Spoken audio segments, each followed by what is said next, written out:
Hello, everybody. Scott Golden here with the Pro Wrestling Logic YouTube channel and the World Class Championship Wrestling review for the August 20th edition, 1983. We are fast approaching the fall, but that doesn't mean the heat of summer has let up any. We've got a few new debuts on this particular episode and a few returns.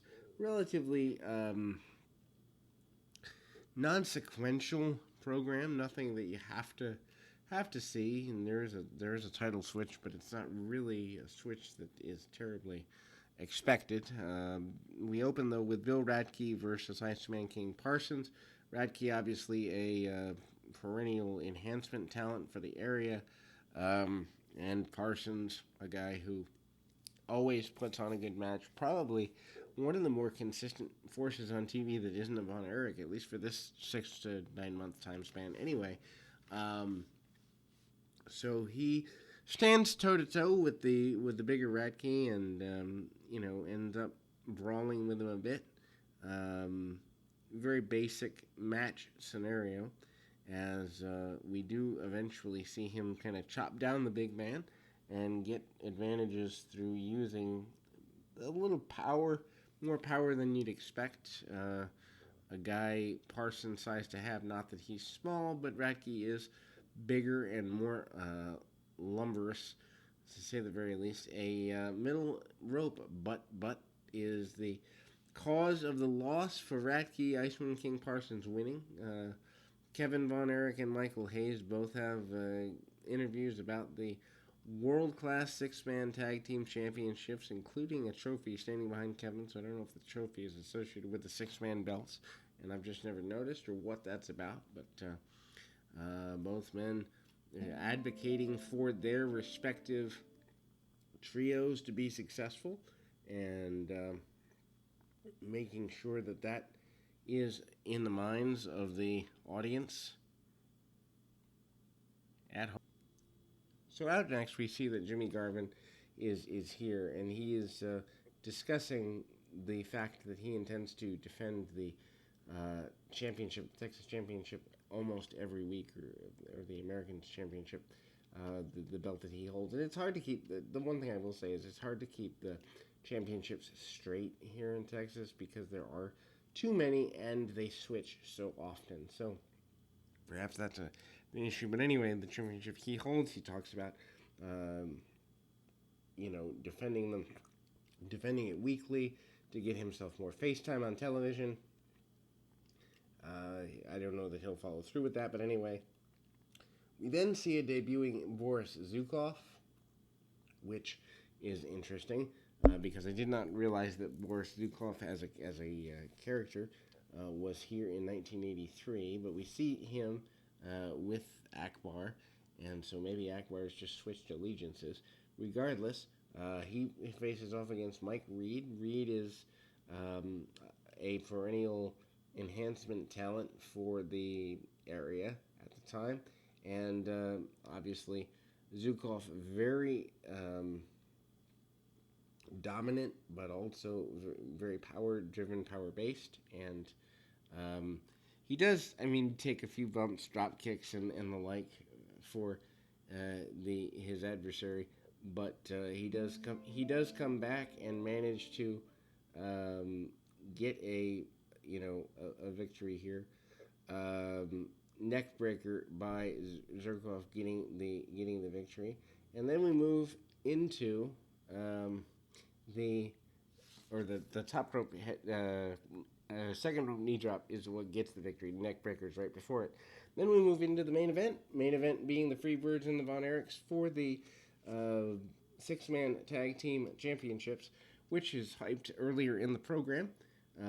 We see quite a bit of I don't know that I'd say chaos, but certainly heat placed on the six-man tag team championships in general for quite a bit here, and they're talking about the trophy, they're talking about the championships, they're talking about the influence of the championships. Typical six-man tag team match here. The Freebirds are your antagonists who take the majority, as I need to get my phone here, take the majority of the contest. And again, we move into the six-man tag team main event, which ultimately is a crowning for the Von Erichs.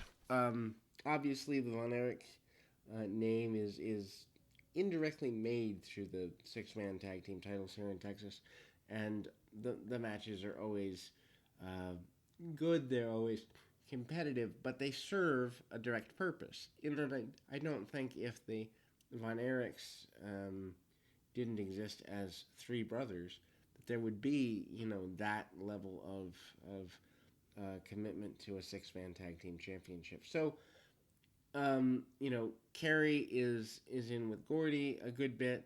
Um, the Von Erichs are made to look strong throughout the entire run. Gordy actually does the upside down flare flop deal, which is rare for a guy his size to be able to do. Um, the match is primarily a brawl.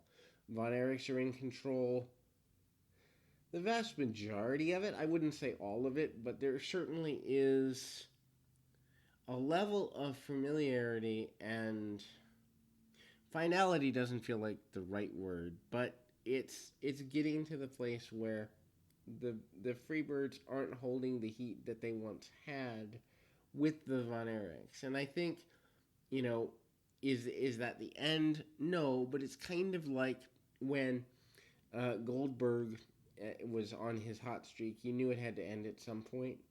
We're probably 6, 7, 8 months away from the end of the Freebirds Von Erich thing, but you can begin to see the matches are still good, but they're not dominating the Von Erichs the way they used to. There is domination in the mid part of the match. Kevin gets cut off, or David gets cut off for a few minutes, but it's not nearly the way it used to be when the Von Erichs first were doing this 8 or 9 months ago.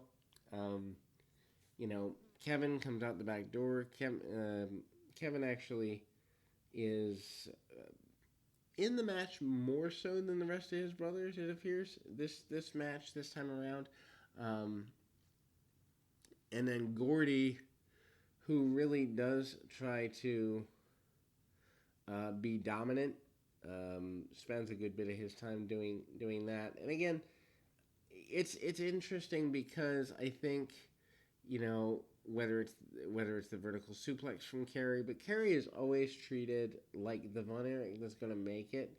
And I just point out the vertical suplex because he took a bunch of punishment, but he comes back powerful.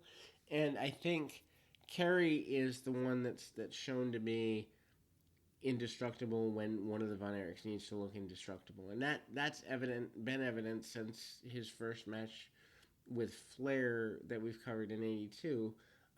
There is a running headbutt by Buddy Roberts, who had put something in the head guard, and actually the Freebirds do pick up the championships, which is surprising.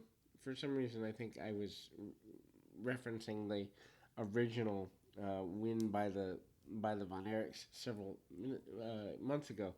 But yeah, so Roberts ends up using an illegal object. The Freebirds get the belts back, and we close we close August 20th anyway. On that note, we will be back with more tonight. Also, SmackDown and the AEW Dark, which I believe premieres tonight because the pay-per-view tomorrow is up for tonight as well. So more content coming your way. Stay with us and keep your feet on the ground, your mind in the moment. Till next time, everybody.